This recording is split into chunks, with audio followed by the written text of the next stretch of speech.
¿Qué es Roma?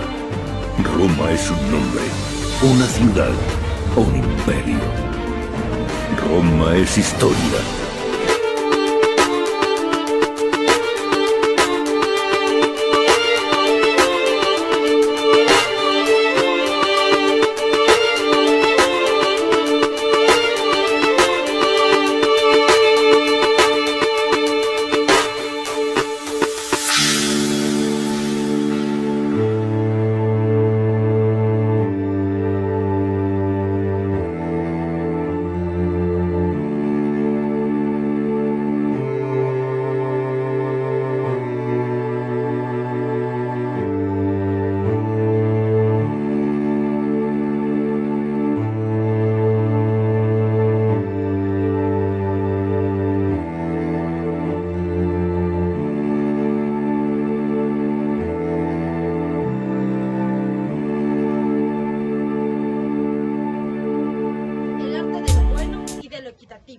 Eso significa para Celso el derecho romano.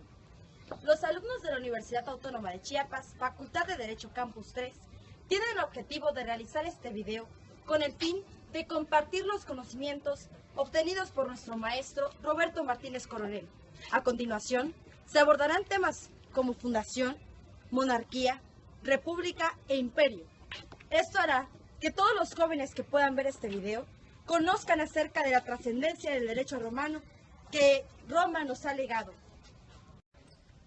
Según los antropólogos y arqueólogos, desde el 2000 a.C., con las oleadas migratorias de los arios, que eran indoeuropeos venidos de la llanura bactriana y según otros del noroeste de Rusia, estos pastores que eran sagaces, enérgicos, con familia patriarcal, que tenían por costumbre inhumar a sus muertos, penetraron a la zona mediterránea y con ello fundaron la ciudad de Roma, con fusiones entre sus culturas. Según la fundación mitológica de Roma, inicia con la historia de Eneas, un guerrero troyano que al ver caída su ciudad, huye a Lacio, hoy la ciudad de Italia. Conoce aquí a la princesa de Lacio y une su vida con ella concibiendo a Proca, padre de Numitor y de Amulio. Numitor, el hijo mayor de Proca, era por ende el heredero al trono de Alba Longa.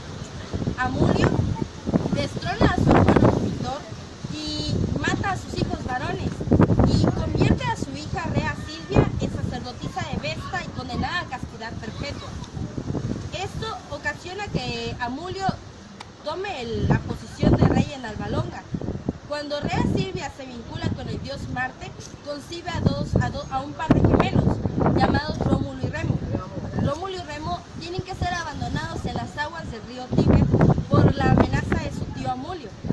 Cuando son abandonados, son amamantados por una loba llamada Luperca, que para el siglo I después de Cristo, con las guerras políticas de Roma, se dice que el animal feroz que los amamantó no era más que una prostituta, la gran prostituta de Roma. Cuando, regresando a la mitología romana, se dice que este par de gemelos son encontrados por el pastor Faustulo y son criados por su esposa Larentia. Cuando son adolescentes, estos deciden ir a regresarle el trono a su abuelo Numitor y regresan victoriosos al lugar donde fueron encontrados y deciden fundar su ciudad en el Monte Palatino, en el 753 a.C. Cuando estos fundan su ciudad, Rómulo comete fratricidio y asesina a su hermano Remo al delimitar su ciudad de Roma. Cuando Rómulo es coronado rey, empieza a poblar su ciudad con raptos de mujeres y con pastores aledaños.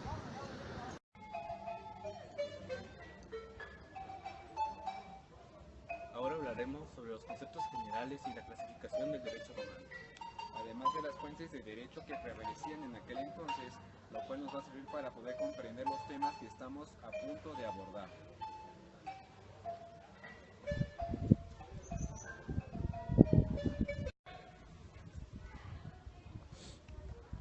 Uno de los conceptos generales que abordaremos es el paz, el cual era el derecho divino que regía a todas las deidades o los ciudadanos de la antigua Roma. También hablaremos acerca del ius, que prácticamente es las ciencias y del derecho humano, que prácticamente era el conjunto de normas que creaba el mismo ser humano para poder regir su conducta en sociedad. Este mismo se dividía en dos, que era el objetivo, que era el conjunto de normas y principios, y el subjetivo, que era el cual extraía estas normas. La jurisprudencia era el conocimiento de las cosas divinas y humanas y de las ciencias de las cosas buenas y malas. Además de que también era el conocimiento de la técnica jurídica, el cual se aplicaba en cada caso concreto y que era hecho por un erudito del derecho. También otro aspecto que hay que recalcar sería la justicia, que es la realización de aquello que intuimos como justo, además que aquello que es la constante y perfecta voluntad de atribuir a cada uno su derecho. El precepto juris era todos los deberes que tenía un ciudadano romano, los cuales eran tres: el primero, que era vivir honestamente, El de no lesionar los intereses de los demás, y darle a cada quien lo que le corresponde.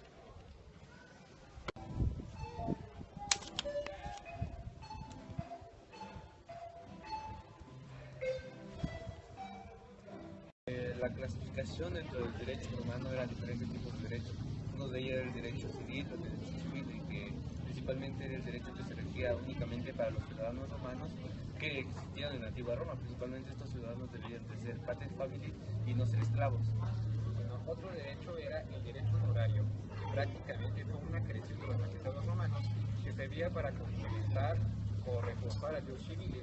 Hasta incluso el autor menciona que servía para corregir al Ius Civile, ya que en ese entonces pues operaba pues con mucha crudeza. Exactamente, y dentro de ello, otro punto importante dentro del Ius Civile es que solamente se regía dentro de los muros que existían dentro de la antigua Roma. Bueno, igual existía el Ius Gentium. Cuando Roma empezaba pues a tener ciertas relaciones con otros pueblos del Mediterráneo, era obvio que tenía que haber ciertas normas que se aplicaban con esos pueblos. Sabía muy bien que el Ius Civile pues no se podía aplicar, ya que era de manera especial para Roma. Fue entonces que por eso creó el Ius Gentium, que eran aquellas normas que se aplicaban para aquellos pueblos que eran ajenos a Roma. Eran aquellos pueblos que se encontraban fuera de los muros de Roma. Otro derecho importante fue el Ius Naturalis, o el derecho natural, que este se suponía que era el derecho que existía por el simple hecho de ser personas, y con el simple hecho de ser personas ya ejercían un derecho, pero sin embargo este en Roma nunca fue considerado porque existía la esclavitud. Bueno, el Ius Scriptum era prácticamente el derecho escrito, aquel que era hecho por una autoridad competente con una fecha de expedición y todo. Este derecho era escrito por los edictos de los magistrados, y el ius no scriptum era el derecho no escrito, que era principalmente las costumbres que ya se venían dando desde la antigüedad y que aún se mantenían en la actualidad en la antigua Roma. Bueno, cabe mencionar de que en Roma se le daba un enfoque más importante a la costumbre, no al derecho escrito. En la actualidad y en el derecho moderno se le da pues como enfoque principal el derecho escrito, y ya la costumbre se le da pues un enfoque secundario. El derecho taxativo es aquel que no tiene un pacto contrario, es decir, el derecho se aplicaba porque se aplicaba. Por otro lado, el derecho dispositivo sí aceptaba otro, como un simple hecho de que algunas leyes contenían algunas lagunas legales. Este sí podía ser rellenadas por los principios o lo que podía opinar el juez que en su caso le tocaba. Ahora abordaremos el tema de interpretación, que prácticamente es el alcance y el significado del texto, el cual contaba de dos aspectos importantes, que era el inyector. Cuando el jurista inyectaba temas que eran o que le proporcionaban cierta riqueza al texto, y el eliminador, aquel que sacaba pues ciertas frases de que no servían de absolutamente de nada. Otro de lo importante era la vigencia que tenía la ley, la cual era la vigencia era en el tiempo y en el espacio en que se suscitaba este tipo de las leyes, más que nada. Entonces, cuando surgía una nueva ley, la ley que estaba en ese momento prescribía, por así decirlo. Entonces entraba en vigor la nueva ley, y rara vez o raramente, por así decirlo, esta ley podría ser retroactiva, pero ya serían casos muy estrictos o raros como este. Bueno, ahora vamos a abordar otro tema que son las fuentes del derecho, el cual constaba de tres, que eran las fuentes formales, que prácticamente eran aquellas leyes que se creaban para hacer de Roma un lugar mejor. las reales, que por medio de de una situación o de ciertas situaciones pues daban la necesidad o marcaban la pauta para el surgimiento de estas leyes. Y por último, las históricas, que prácticamente eran aquellas que servían como pauta para que siguieran surgiendo más leyes. Un claro ejemplo de ello eran las institutas de Gallo. Sí, las históricas son las que ya se venían de atrás, pero aún se venían, como tomaban base de esas para crear las nuevas leyes. Bueno, pues ahora el derecho consuetudinario, pues prácticamente era el conjunto de costumbres que prevalecía en Roma, que prácticamente le daban un enfoque primario o principal sobre el derecho no escrito. Bueno, ahora vamos con las leyes rogata, que prácticamente surgió en la colaboración entre los comicios, el senado y el emperador, que constaba de tres aspectos importantes. Primero era la prescriptio, que prácticamente contenía pues la idea de quién quién marcó la pauta para el surgimiento de esta ley y qué magistrado aprobó esta ley. La rogatio era lo que contenía esta ley. Después de que surgía la ley, la rogatio era la que verificaba qué era lo que contenía esta ley, y posteriormente seguía la actio, que era la sanción que se le daba al infractor de esta ley. Posteriormente surgió también el plebiscito, que eran las leyes que surgían de la plebe, de la clase más baja, por así decirlo, o sea, de la plebe. Surgía estas leyes que en un principio no tomaban importancia, más sin embargo con la ley de Hortensia, la de ex Hortensia, al surgimiento de esta tomaron un grado de importancia, y el cual los del César y todo eso tuvieron que tener esa importancia de esas leyes, y en dado caso en algún momento tuvieron que adaptarse de acuerdo a esas leyes. Bueno, ahora sigue el Senado Consulto, que como su mismo nombre lo indica, surge del Senado. Prácticamente eran simples consejos paternales que iban dirigidos, ya sea hacia la autoridad, que dirigía a una sociedad o a la misma población. El autor nos maneja diferentes conceptos acerca de la jurisprudencia o la jurisprudencia. Esto nos dice que la jurisprudencia era muy peligrosa referente a su definición, la cual había como 4 tipos de definiciones, la cual una decía que era la ciencia del derecho en general, el otro que eran las opiniones que tenían los jurisconsultos en esa época, y la que era la tesis judicial, y la cuarta creo que se refería más a la jurisprudencia en la actualidad en el derecho mexicano. La jurisprudencia era lo que regía entre las cosas buenas y las cosas malas que antes necesitaban, y los jurisconsultos trataban de que todo esto se llevara en una paz entre los romanos. Por otro lado están los edictos de los magistrados, que se basa principalmente en el ius honorarium, que son las leyes que surgían de los Durante el periodo monárquico, que tiene una duración aproximada de 250 años, Roma vivió bajo el gobierno de 7 reyes, el primero de los cuales, Rómulo, crea el Senado. A su muerte le sucede Numa Pompilio, monarca muy piadoso, de quien, según se afirma, introduce la práctica religiosa en Roma. Los siguientes monarcas, Tulio Hostilio y Anco Marcio, son reyes guerreros que consolidan el poder militar. Como quinto rey, Tarquino el Antiguo concede más facultades al Senado y aumenta a 300 el número de sus miembros.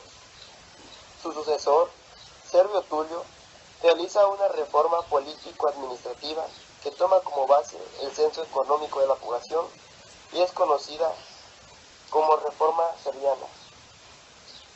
Esta trae como consecuencia la creación de los comicios por centurias. Y finalmente, Tarquino el Soberbio, el último de los monarcas, es un déspota que pretende gobernar dictatorialmente y termina siendo destituido y desterrado, y con él concluye la época monárquica. Las instituciones públicas bajo la monarquía. Según los antecedentes históricos, el primer rey fue elegido por representación popular. Esto quiere decir que los reyes no nacían siendo reyes. Sin embargo, con el paso del tiempo, esto se hizo realidad y ya los reyes eran elegidos por sucesión. Esto quiere decir que los hijos de los reyes pues ya nacían reyes. Y una parte muy importante del derecho romano, más bien en esta etapa que era la monarquía, al rey, los que los apoyaban eran un grupo de 300 ancianos, según la historia, que eran ancianos que representaban al rey, lo aconsejaban. A esos ancianos se les denominaba como senes, de ahí donde surge la palabra senadores, a los cuales se les atribuía a los ancianos que aconsejaban al rey, y con ello era la toma de decisiones por cualquier guerra o ya sea que algún problema que fuera externo o interno de Roma por la gran cantidad de tropas que La Roma manejaba monárquica.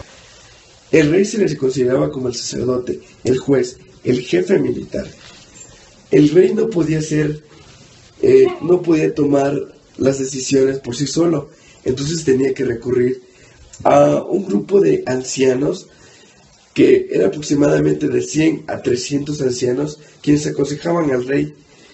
Pues estos ancianos se les hacía llamar senes. Existían los sacerdotes quienes aconsejaban al rey. Como tal no se encargaban de aconsejar al rey en cuestiones del ius o del derecho, más bien se enfocaban en el fas y dejaban un poco de lado esos tabús de la religión.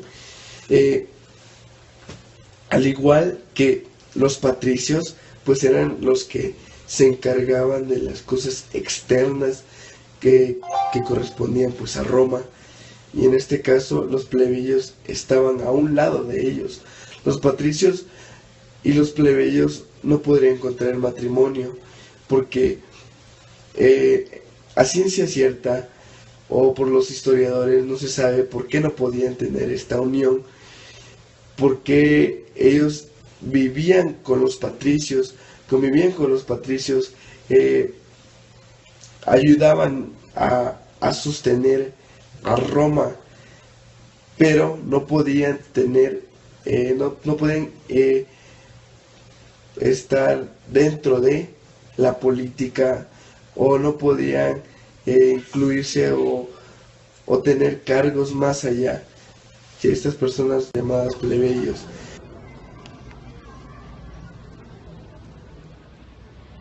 La etapa que prosigue a la etapa de la monarquía es la república, la cual inicia en el momento en que los patricios destierran al último rey, a Tarquino el Soberbio. Eso, según algunos autores, en el año 509 a.C. y según otros en el año 510. Vamos a basarnos en los datos que emplea el autor del libro que estamos usando en este segundo semestre, el cual nos habla de que durante los primeros siglos de esta etapa de la República hubo dos movimientos muy importantes. Uno fue las sucesiones plebis, salidos de la plebe, el cual fue más como una amenaza de los plebeyos a los patricios, ya que existía un conflicto entre estas dos partes y que duró desde el inicio de la República hasta el final de la misma. Durante la etapa de la República, la relación que existía entre plebeyos y patricios estuvo muy tensa. Desde el principio hasta el final de esta etapa hubo conflictos entre ambos. Este mismo conflicto provocó una guerra civil con duración de 100 años. Así de tensa estuvo la relación entre estos. Llegó el punto en el que asesinaron al emperador Julio César. El segundo gran movimiento acontecido durante la etapa de la República fue la gran cantidad de victorias que tuvo el pueblo romano sobre sus demás vecinos, uno de ellos los etruscos. Pasado esto, el pueblo romano extendió su poder sobre el resto de la península. Sin embargo, hubo diversas partes de la historia que marcan las derrotas del pueblo romano sobre algunas conquistas, o a la par que fueron conquistados o fue tomada la ciudad de Roma en el año 390. A continuación hablaremos sobre las instituciones políticas bajo la República. Se dice que existió un senado permanente en la cual a Roma convirtió en república. En el año 510 a.C., el rey fue sustituido por funciones religiosas por el Pontifex Máximo. Además, su función era designar a los senadores por el censor. Y se dice que cada año elegían a 2 cónsules. Se dice que una de las facultades que tenían los cónsules era la función policíaca, la facultad de dirigir la administración de justicia, el mando militar, el derecho de hacer proposiciones a los comicios, el derecho de opinar, derecho a pedir opinión al Senado, amplias funciones financieras, y a todos estos poderes se le denomina como el nombre de imperium en sentido amplio. El mérito del sistema senatorial republicano en sí consistió sobre todo en haber dado vigor y una especie de oligarquía fundada para todas aquellas personas que habían ocupado un cargo importante público. Dice que en el periodo republicano existió unas relaciones antiguas en las que se rompieron por las plebes y el senado, y eso se compone por los talitos. Además, en el cuarto siglo antes de Jesucristo, los comicios por tribus fueron sustituidos por comicios de centurias. En la época republicana se dice que sí hubo democracia y que hubo ganas en los comicios. En los comicios por centurias se dice que los clientes eran obligados que votaran con los padrones. Es ahí que se lo designan campesinos. Los caballeros y la clase más alta o las personas más ricas se dice que obtenían o rendían la mayor parte de 193 centurias. Para finalizar este tema, es decir, las instituciones bajo la república, se dice que las instituciones romanas tenían contrapesos y controles, es decir, como el veto de intercesio, la necesidad de colaboración entre magistrados, senados y comicios para la legislación, la censuria, la opinión pública, el tradicionalismo arraigado, el prorrogativo populo y el disipado. Muchas funciones eran anuales, colegiadas y basadas en la elección popular. También hablaremos sobre la desmembración del consulado. Se dice que la ausencia de los cónsules fue debido a que Roma participaba continuamente en guerras, además de la creciente complejidad de la vida colectiva, también delegar parte de sus facultades en nuevos funcionarios. Además, esto nace una nueva de series. Debido a esta desmembración, nace nuevas series de magistrados.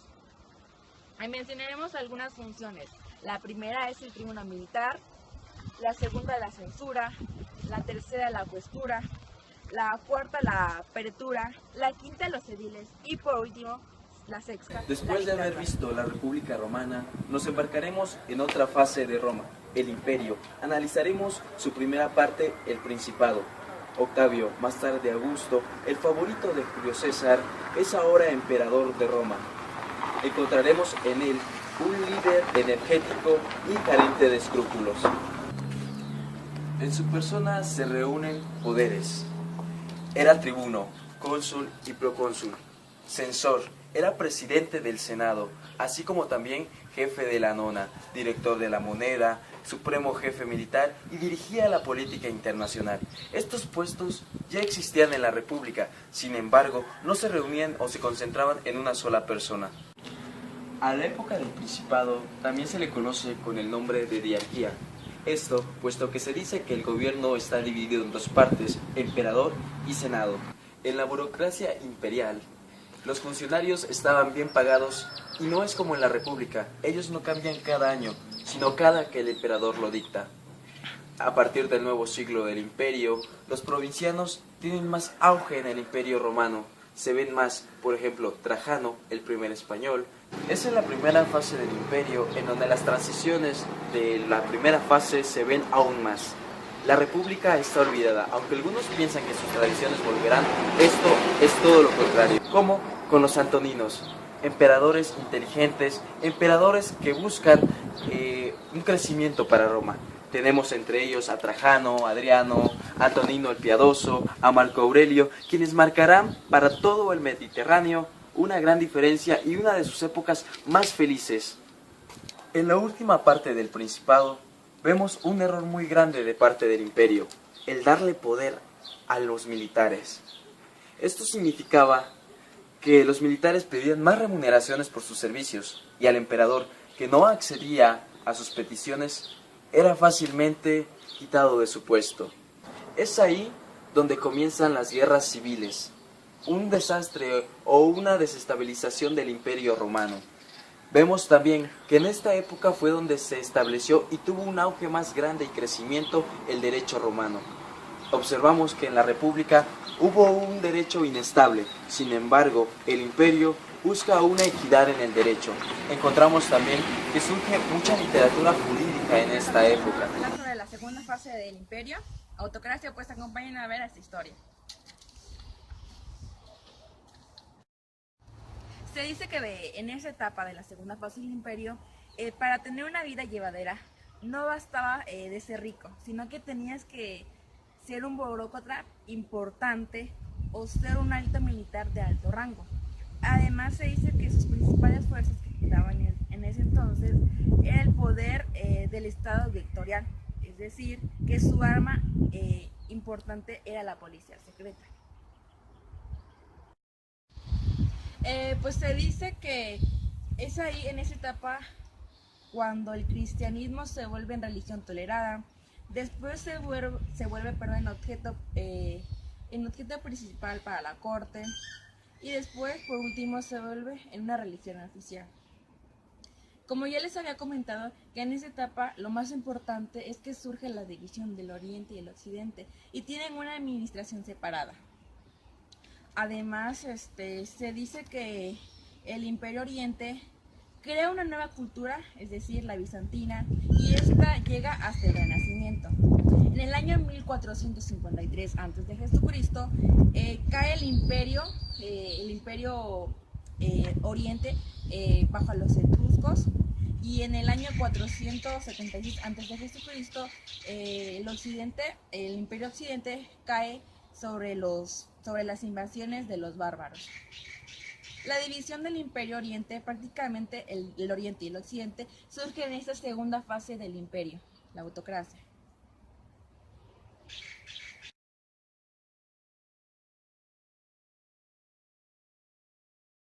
Buenas noches, nos encontramos con el catedrático Óscar Gómez Cancino, al que nos gustaría entrevistar.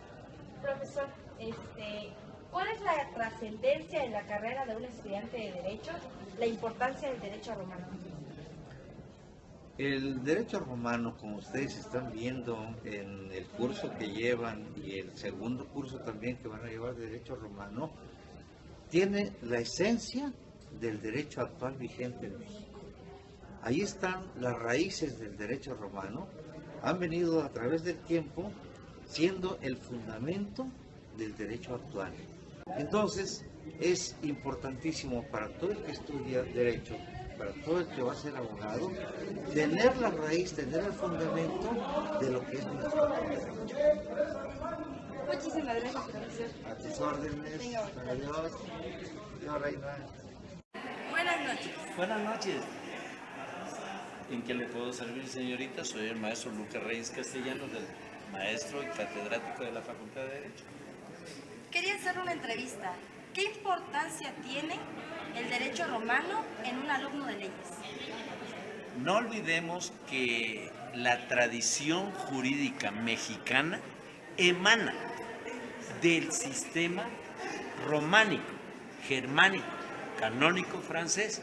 Por lo tanto, estudiar el derecho romano significa abrevar en los inicios de la conformación de nuestro sistema jurídico mexicano, porque ahí están las bases, los principios generales consignados desde aquellas famosas compilaciones de Gallo, Ulpiano, en donde podemos ver instituciones como la tutela, la curatela y sobre todo las instituciones del derecho civil, del jus civile, sin olvidar que hay también la presencia de instituciones como el derecho internacional público, el jus gentium o el derecho de gentes, de tal manera que en el derecho romano nosotros podemos entender cuáles son los principios rectores de nuestro sistema jurídico mexicano.